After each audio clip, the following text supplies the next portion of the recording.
berita di luar sana ya, di kondisi makro global itu memang story-nya tuh jelek ya.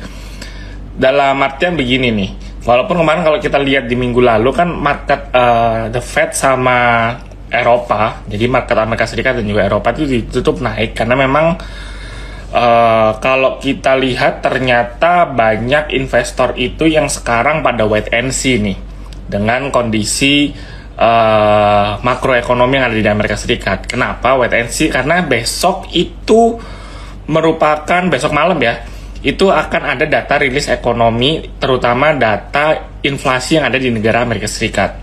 Saya sih ngelihatnya karena di bulan Juni itu angka inflasi Amerika Serikat itu udah tinggi, terus di bulan Juli itu 8,5%, harusnya dengan ekspektasi harga minyak itu turun, terus harga batubara stabil, inflasi Amerika Serikat itu bisa mengalami penurunan. Kalau inflasinya itu turun, berarti harusnya jadi sentimen cukup positif. Nah, kenapa saya bisa yakin bilang seperti itu? Jadi saya langsung coba kasih lihat gambar grafiknya aja ya, daripada ngeliatin muka saya pasti bosen. Nah, oke, sebentar teman-teman, saya setting dikit biar kelihatan. Nah, oke, di sini teman-teman bisa lihat, kalau tadi kan saya mention ya bahwa memang ada beberapa hal yang mungkin membuat market Amerika Serikat itu data ekonominya itu bisa turun atau angka inflasinya itu bisa turun. Kenapa saya bilang kayak gitu? Langsung aja deh. Nah, bentar ya, masih loading. Kalau di kantor susah sinyal, kalau di sini hilang-hilangan juga. Sabar ya teman-teman. Ini sembari nunggu marketnya, grafiknya jalan. Daripada ngeliatin nggak jelas, balik lagi ke saya dulu. Nah, karena memang harga minyak dunia itu kan sekarang ini lagi mengalami fase downtrend ya. Jadi kalau misalkan ada orang yang bilang supply minyak itu nggak bisa matching sama harga, nggak bisa matching sama demand, jadi harganya naik. Saya nggak bisa bilang kayak gitu. Karena kalau teman-teman lihat nih di sini, gini nih. Nah, ini udah kelihatan grafiknya. Nah, harga minyak itu sekarang lagi ada di fase downtrend nih teman-teman. Dari pertengahan bulan Juni, maaf. Di sini tuh bulan Juni harga tertingginya, peaknya itu sampai 120-an. Tapi dia itu secara perlahan mengalami turun. Nah, ini tentunya dampaknya bagaimana? Minyak itu kan merupakan sumber energi utama ya, selain batu bara ya, yang dimana ini dikonsum oleh market pasar Amerika Serikat. Yang kemarin membuat market Amerika Serikat itu inflasinya gede-gedean, salah satunya kan ya karena memang harga minyaknya itu kalau kita lihat di awal tahun, ya kan awal tahun nih, itu kan rata-rata di 70-an nih, di range 70, 75, tiba-tiba naik sampai tertingginya di atas 100. Ini yang akhirnya pasar real sektornya di Amerika Serikat itu kan bereaksinya itu sedikit terlambat dengan kondisinya. Jadi ketika harganya minyak duluan, real sektor di Amerika Serikat itu beradaptasi dulu dengan kondisi yang ada. Oh, ternyata naik nih. Baru inflasinya terrealisasikan itu angkanya jelek atau dikatakan naik. Nah, sekarang ketika marketnya ini turun, harga minyaknya ini turun, harga pasaran minyak ini turun, harga marketnya, harusnya dalam kurun waktu dekat inflasi itu sudah mulai bisa mengalami penurunan juga nih untuk Amerika Serikat. Jadi ini tentunya jadi sentimen cukup positif. Ya, ini bisa dijadikan salah satu indikasi lah atau indikator yang mungkin memang tidak sebrief atau tidak segamblang itu bisa kita pakai. Tapi kita bisa mengasumsikan karena konsumsi Amerika Serikat terhadap minyak itu sangat besar. Jadi ketika harga minyak turun, harusnya inflasinya pun nanti perlahan akan turun. Nah, kalau misalkan beneran turun, itu tentunya jadi sentimen yang cukup positif. Gimana terhadap IHSG kita sendiri? Kalau misalkan kita coba bandingkan dengan market kita, kan memang IHSG itu sekarang lagi ada di fase uptrend ya. Kalau teman-teman lihat juga dari awal tahun nih, kita ngomongin dari awal tahun bulan Januari nih di sini nih. Kan harga 6.500-an ya ISG. Sekarang itu udah ada di 7.200. Jadi kalau misalkan kita hitung kasarannya ISG kita itu sudah naik 10% year to date. Kurang lebih ya 9, 10, 11% lah secara year to date-nya. Jadi pergerakannya itu masih uptrend, padahal tadi saya mention bahwa kondisi global itu lagi jelek. Kayak perang antara Rusia Ukraina itu masuk di bulan Februari, Maret, April nih berasanya di sini. Terus habis itu potensi resesi di bulan Mei ini turun lagi. Tapi ISG kita itu naiknya tuh cepat nih.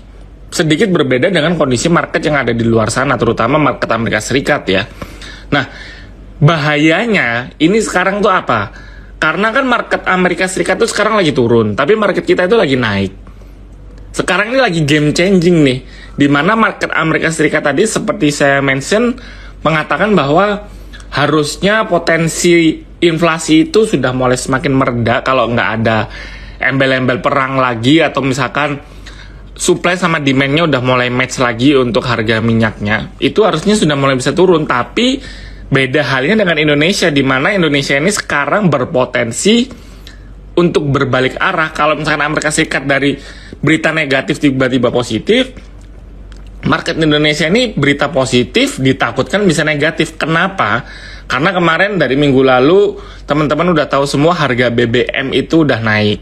Itu pasti sama lah kayak kondisi real sektor yang ada di Amerika Serikat, bahwa potensi real sektornya ini beradaptasi itu pasti akan lagging nih, pasti akan ada waktunya. Nah ini kebetulan juga kalau teman-teman lihat di sini kan ISG kita itu udah di area-area resisten nih, jadi udah di range 7.200 sampai 7.300-an, dan ini menurut saya agak bahaya. Nah buat teman-teman mungkin boleh coba perhatikan saham-saham big caps-nya, kira-kira masih memiliki fundamental yang bagus apa enggak. Kalau misalkan secara teknikal lebih baik buat trading aja, karena memang saya ngelihat ini tinggal tunggu waktu aja nih. Ada satu berita jelek, pasti beberapa berita jelek lainnya akan keluar gitu. Nah, kalau harga minyak downtrend, apakah sebagian demand coal akan beralih ke minyak? Kita nggak bisa samakan ya, karena memang kan kebutuhan energi minyak dan kebutuhan energi batu bara itu beda. Dimana komoditas energi minyak itu biasanya untuk konsumsi rumah tangga. Jadi biasanya digunakan untuk bahan bakar mobil, untuk petroleum sebagai raw material. Sedangkan batu bara atau coal itu merupakan energi yang digunakan untuk paling banyak itu digunakan untuk pabrik. Jadi penggunaannya itu berbeda, walaupun sama-sama komoditas energi ya. Tapi memang kecenderungannya memang kalau misalkan nggak melihat market sekarang ya, kalau dulu misalkan tahun 2015, 2014 itu pasti bergeraknya itu beriringan. Tapi memang sekarang ini sudah mulai berbeda nih antara harga energi minyak dan juga harga energi batu bara gitu. Nah kalau tanya saham coal dong kalau kayak gitu, wah ini sedikit agak susah nih, karena coal itu kan baru aja IPO. Jadi ya kita kalau misalkan teman-teman lihat dari technical ini udah gambarnya ini udah nggak masuk akal nih, udah garis lurus nih kayak penggaris nih, nggak ada belok-beloknya.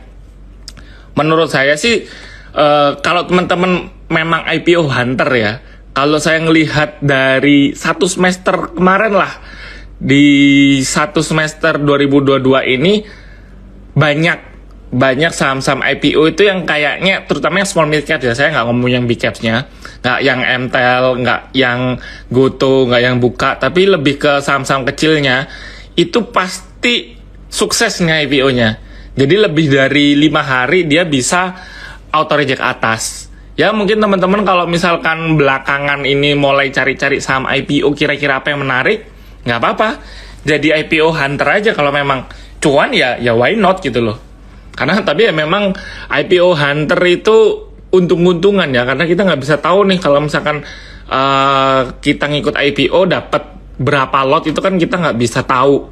Jadi ya menurut saya sih kalau teman-teman ada yang bisa dapat, selamat, congratulations. Saham IPO, terutama saham IPO yang kecil itu potensi naiknya tuh masih tinggi-tinggi gitu. Arto, apa sudah disupport? Boleh minta view-nya dong. Ntar. Aduh, Arto. Kita lihat Arto. Waduh, internet saya di rumah agak lemot nih. Nah, kalau Arto, kalau dibilang disupport, iya, sekarang disupport. Kalau ditanyanya disupport, iya sekarang disupport. Tapi apakah bagus kan gitu? Saya ngelihatnya dari support dari volumenya sini, Mas ya. Kalau teman-teman lihat volumenya Arto itu dari awal bulan, dari awal tahun maksud saya, itu masih ada lah, masih cukup tinggi nih, walaupun nggak begitu banyak. Nah sini nih, ini kelihatan cukup gede, tapi semakin kesini volumenya itu semakin tipis. Kalau teman-teman lihat memang orang tuh pada jualan semua, tapi volumenya kecil. Jadi kalau saya sih ngelihatnya ya, mungkin ini adalah orang-orang yang kemarin pada beli di sini, ekspektasinya Arto bakal rebound gede, tapi nggak terima nih. Wah nggak bisa nih, dia terbang naik terus, akhirnya pada taking profit dikit-dikit, turun pelan-pelan sampai sekarang balik lagi ke angka supportnya. Nah, apakah ini merupakan interesting point? Iya, tapi saya ngelihat sektor teknologi dari kemarin itu, saya ngebacanya ya kayak misalkan Bukalapak, terus Goto, terus Arto ini juga. Ini tuh cuman dijadikan anak tiri nih bagi para investor. Dalam artian gini, kalau misalkan harga batu bara udah terlanjur naik, harga sahamnya udah terlanjur naik, kan kebanyakan orang taking profit. Taking profit itu larinya kemana? Dicarilah salah satunya ini saham teknologi ini, karena memang dirasa secara valuasi udah murah, terus story-nya juga udah nggak ada yang jelek lagi, orang-orang masuk. Tapi balik lagi, untuk saham teknologi ini bisa perform, itu menurut saya sih harus jangka panjang ya. Apalagi saham-saham teknologi ini, mereka itu kapitalisasi pasarnya tuh gede banget. Jadi udah nggak bisa kayak saham-saham small mid caps yang memiliki fluktuasi harga yang tinggi. Itu yang pertama. Yang kedua pun, harga saham yang floating di market, yang ibaratnya yang kita pegang sebagai investor retail kita pegang, itu nggak besar. Jadi dalam tanda kutip bisa dimainin sama golongan tertentu. Nah ini yang saya dari dulu tuh agak nggak suka sama saham-saham teknologi kalau buat trading, karena kadang-kadang story-nya itu nggak ada, tapi kayak ya dalam tanda kutip kayak story-nya dibuat-buat, akhirnya jadi kelihatan bagus, sahamnya naik, padahal kalau misalkan kita ngelihat dari laporan keuangan juga ya gimana, laporan keuangannya angkanya masih minus kayak gitu. Tapi kalau misalkan teman-teman bilang dari teknikalnya doang, menurut saya ini angka 7450 merupakan interesting point-nya.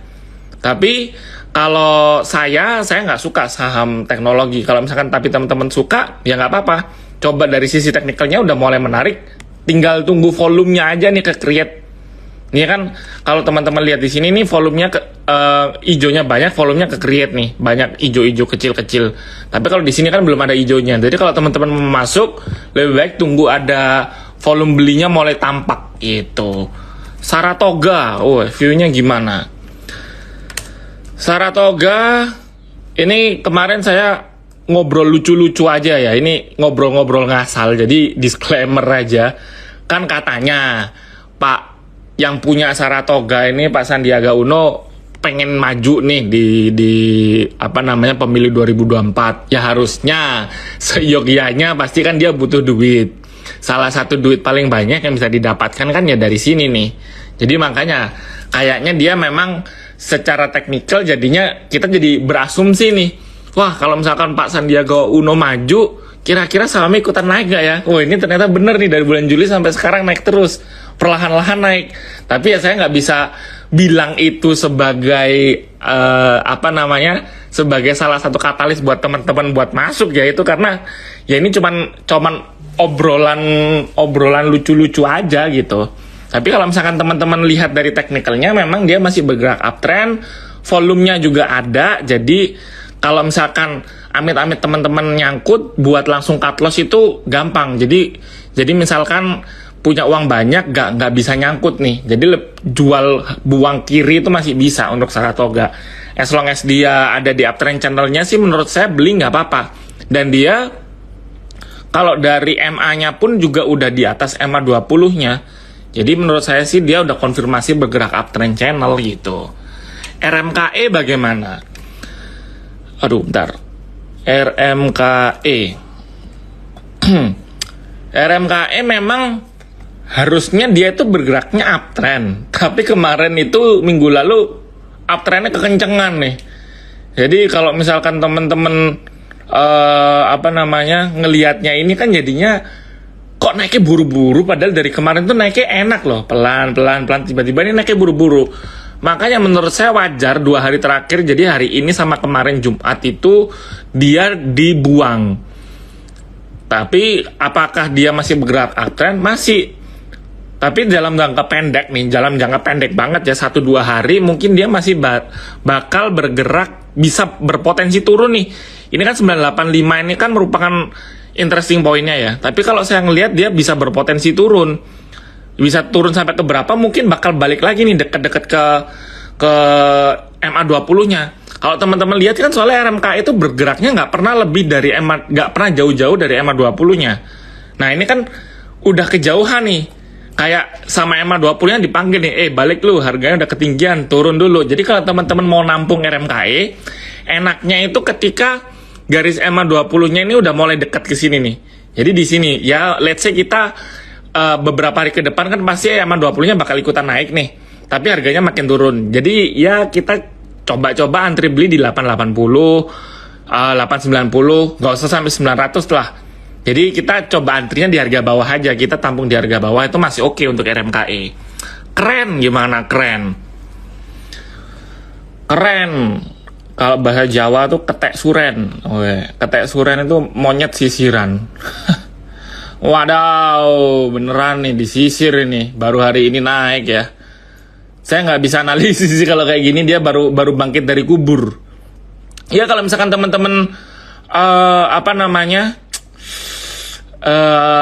coba betting dari kemarin kan banyak saham yang jadi zombie ya, bangkit dari kubur ya, kayak contohnya Kars, Bumi itu dari beberapa waktu yang lalu, grupnya Bumi lah kebanyakan kan bangkit dari kubur semua. Nah ini kalau teman-teman hobi cari-cari saham yang beginian, boleh nih coba besok kita perhatikan nih, keren harganya, dia besok masih bisa auto reject atas lagi apa enggak. Tapi kalau misalkan teman-teman mau masuk keren, saya kasih rekomendasi harus berani cut loss.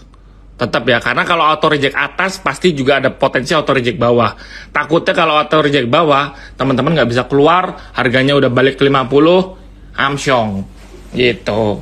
Jadi ya kalau misalkan teman-teman ngelihat sih baru bangkit dari kubur ya, kita lihat nih dopingnya bisa naik sampai ke berapa. Tapi saya kalau misalkan disuruh analisis secara teknikal nggak bisa, ini kan grafiknya kayak gini. Bumi 300, wah pasti bapaknya pegang Bumi dari harga 100-an nih, atau enggak baru masuk nih, makanya dia optimisnya Bumi 300.